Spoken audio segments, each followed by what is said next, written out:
Hello my dear students, let us discuss one new chapter today, that is chapter 14 from class 10, Sources of Energy. So let us proceed towards today's class. You are very familiar with the term energy, isn't it? From very lower class, you know the definition of energy. What is the definition of energy? It is the ability or the capacity to do any work. If we have got energy, we can do any work, isn't it? But from where do we get this energy? The things that give us energy or provide us energy are called the sources of the energy. There are various sources, natural sources, artificial man-made sources are also there that provide us energy. Take the example, suppose the sun, wind, water, fossil fuels. These are some of the sources of energy from which we can produce electricity, or we can perform various functions in the big industries, okay, or we can run the automobiles also, okay. So from the sun gives us what energy? The solar energy. The wind gives us the wind energy. The water gives us the tidal energy. The fossil fuels are used in the various industries where the coals are burned, from which the heat produced can be converted to produce electricity, or in the trains also, by burning the coals the train runs, isn't it? So these are the different sources of energy and their uses. Okay, this is the picture of what? This is the picture of the windmill. Just now we have discussed now that wind is a source of energy. So the wind energy, how we can get through the windmill? No? When the wind is what? The high speed of the air. So when the wind blows, the windmill will rotate, and then it will convert it into the energy by the process that takes place in the windmill. This is the solar plate where the solar energy is trapped, and it is used for different purposes. And this is the picture of coal. Coal can be burned, and what can we do with this? The heat energy that is produced on burning the coal is used for cooking purpose. Also in many thermal power plants, the coals are burned, which produces the steam, and that steam are again converted into producing the electricity. Also in the trains, what happens? How the train runs? By burning the coal only. Now we know that the resources can be divided into two types: renewable resources and the non-renewable resources. I think you have you know this from your lower classes. From the lower classes only, you know that renewable resources and non-renewable resources are the two types of resources. Okay, and what is the difference? Renewable resource means what? The resources that can be used again and again. Okay, that means if we go on using these renewable resources, it will be never finished or never end up. No, it will be with us all throughout the years and years, millions and millions after also we can use this. But non-renewable resources are those that if we go on using continuously for many millions of years, one day it will end up. That means it is a limited amount. Take example of, suppose, coal. If coal, we know that coal is available in different parts of the earth, isn't it? But if we go on using the coal every day, what will happen? One day a time will come when the coal has ended up. Okay, but not in the case of the renewable resources. The sun, air, wind, these are not going to end up. Okay, so the scientists are nowadays in search of the alternate sources of energy. Okay, because the non-renewable resources, we know that they has a huge application, isn't it? The coal, petroleum, almost all the different industries, automobiles are run by using the coal and the petroleum. But if it is going to be finished one day, we should always look for some alternative. Yes or no? So okay, the scientists are in search of alternative to these resources. By good source of energy, what do we mean? We have studied the different sources of energy, isn't it? But how do you know which source is good for us? Okay, so there are some points which help us in defining what is a good source of energy. So first point is which would do a large amount of work per unit volume or mass. Okay, take example of suppose LPG cylinder. Okay, earlier what we used to do, we used to cook food by burning the wood, firewood, isn't it? But now LPG cylinders are replacing that firewood. So if you look at the amount of work one particular cylinder is doing, and if you want to compare that with wood, what we can see that a particular cylinder for a small average family, how many days or how many months can be used? At least for 1 or 2, more than 1, 2 months, isn't it? But in order to cook food for 2 months with the firewood, we have to cut many trees, or we have to collect many firewoods. So which is giving us more amount of work? The LPG cylinder, isn't it? So we can tell that the LPG cylinders are good and source of energy, or the type of energy, compared to the firewood, which has got more calorific value. So that is a good source of energy. Then easily accessible. That means the energy should be, the source of energy should be easily available. Then only we can say it as a good source of energy. If it's not available easily, then what we can tell? We cannot tell it as a good source of energy. Also, it should be easy to store and transport. If we cannot store it safely or easily, or we cannot transport it from one place to another, we cannot tell it as a good source of energy. Think the example of suppose oil. Oil we import from different countries. Okay, so how we can easily transport that? Yes or no? So that is a good source of energy. And most importantly, it should be economical. If we need to purchase that source of energy with a very high amount of money, it is not a good thing, isn't it? So the most importantly is it should be cheap or reasonable to that amount of work it is doing. So these are the 4 points which help us to define what is a good source of energy. Now we will be discussing about fossil fuels. Now what are fossil fuels? These are the remains of dead plants and animals that were buried under the earth about hundreds and hundreds of years ago, and due to the absence of oxygen and due to the atmospheric pressure, they get converted into fossil fuels. Take the example coal and petroleum, and these are used in many fields, isn't it? The coals are used in different industries. Almost all the industries, they use coal. And the petroleum, we know without petrol we cannot run our vehicles, automobiles. Okay, so these are used in different fields. Some of the advantages of these fossil fuels are what? They are abundant and easily accessible. We know the coal are found in abundant quantity and they are easily found also. So they are abundant and easily accessible. Also, the amount of energy that the fossil fuels provide are in a huge concentrated amount. Okay, and the cost is very low. The cost of the fossil fuels are very low compared to other sources of energy, and they are easily transportable also. The coals can be transported, or the petrols can be transported very easily from one place to another. So these are the advantages. Fossil fuels has also got disadvantages. What is the first disadvantage?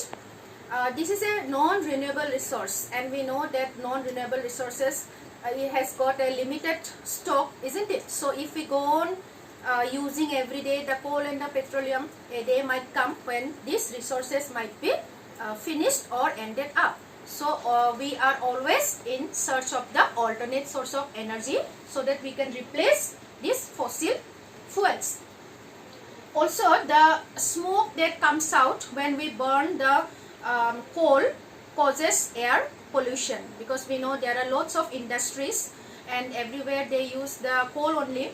So when these coals are burnt in those industries, smoke are released and this causes air pollution. Also, the carbon dioxide quantity in the air is increased and as a result, what happens?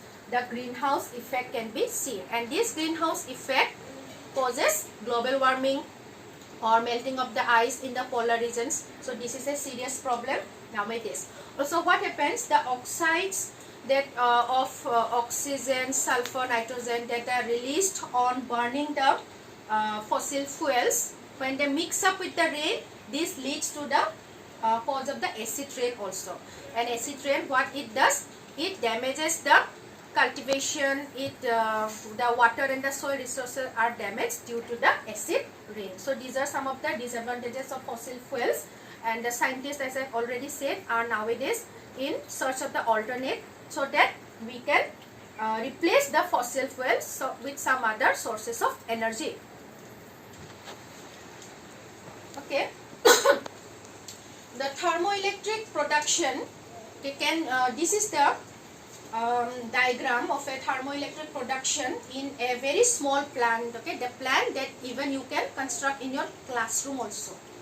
So what is here?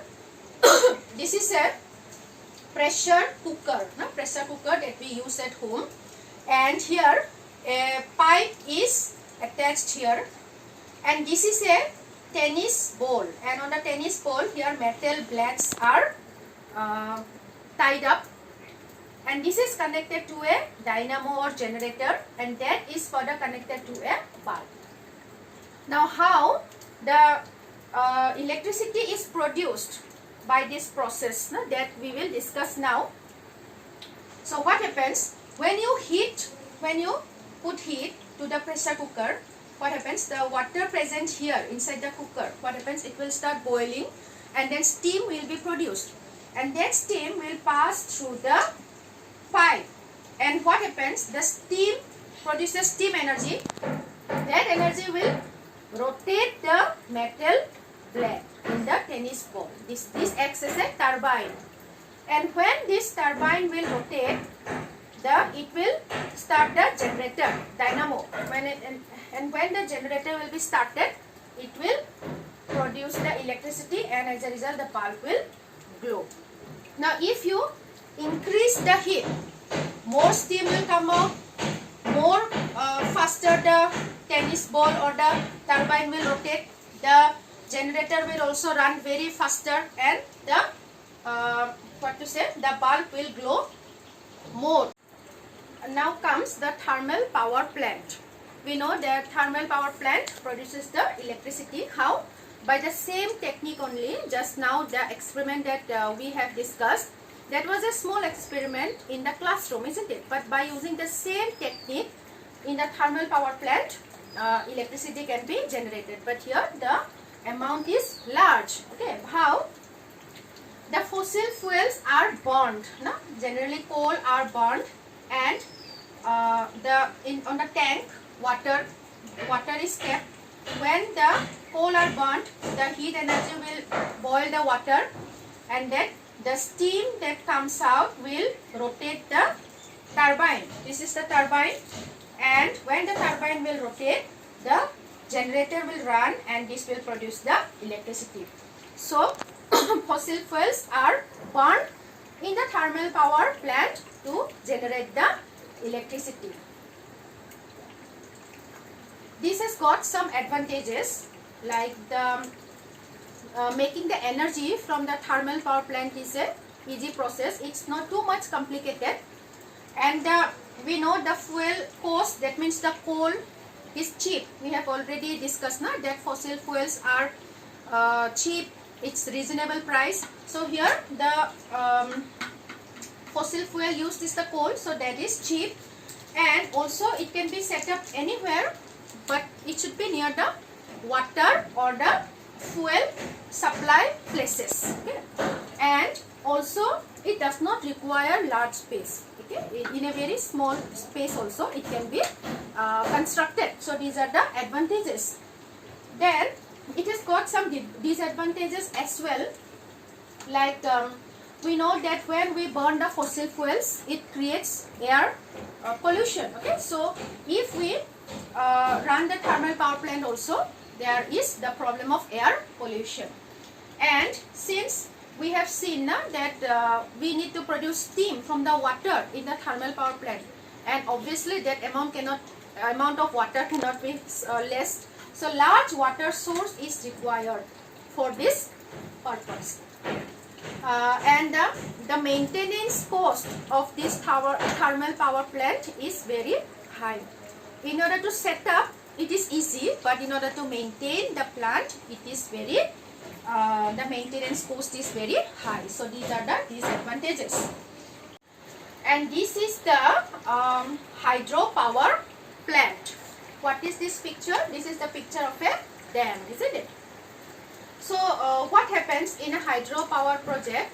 We know that the flowing water has got kinetic energy, isn't it? So that kinetic energy of the flowing water, or the potential energy of the water at the height, is used to is converted, and then it is converted into what? Electrical energy. And that is done in the big dams. We know different dams are constructed all over the world. So what they do, they block the water, and what happened, they used to convert that into electrical energy. How they do? Let us discuss it with a diagram. This is the diagram of the working principle of a dam. So what happens, the dams are built in order to block the water coming from the river, and then here some gates are built up. This is called sluice gate, through which the turbine is through which the water from the reservoir comes, and the turbine is located at the bottom of the river. And because of that current, the flowing water has got current, moreover the water is present at a very high, so here potential energy of the water comes, and then here the turbine will rotate, and when the turbine will rotate, the generator will run, and these are connected to the power lines through which electricity can be produced, and the excess water after rotating the turbine will be passed on to the same river. So this is the working principle of the dam, how the electricity is generated by the blocking the water in the river. So this hydropower project has got the advantages, like we know water is a renewable source of energy, so it cannot be ended up, so it is a good source of energy. And here water do not cause air pollution, so hydropower plant is a very good project as it does not cause air pollution. And to some extent the construction of the dams can control the flood also, because what happens, it blocks the water of the river, and when there will be excess water due to flood, what happens, it will divert the water to some other part, so that the underlying areas do not get submerged. Moreover, the vegetation of the livelihood of the people will be safe, so it can to some extent control the flood also. But it has got disadvantages, as we know that we cannot construct the dam in all the places, isn't it? So where we can construct? Only in the where there is a water source, and then preferably in the hilly areas. And the construction of the dam is not a simple project. It needs lots of investment, and in order to run that plant, skilled persons are also required. And what happens, in order to construct that dam, that whole area should be cleared, isn't it? The people who are staying there, or the animals and all this should be transferred to some other place. So large areas of agricultural land and human habitation are to be sacrificed because of the construction of the dam. Also because of the water, high level of the water, some of the aquatic animals have to remain submerged in the water, and they are also affected because of the dam. Okay, so these are some of the disadvantages of the hydropower plant. Let us conclude what we have discussed today. We have discussed what is energy, or what are the different sources of energy. Also, we have discussed the two types of resources, renewable resources and non-renewable resources. And we have discussed in detail the fossil fuels, how the fossil fuels are used in the thermal power plants, the various advantages and disadvantages of the thermal power plant. And also we have discussed about the hydropower plant, and also we have discussed here how it is harmful for the habitats or the animals that are living in the areas near to the dam. Okay, so these are the topics that we have discussed today. So in our next class we will take up the rest of the topics. Thank you.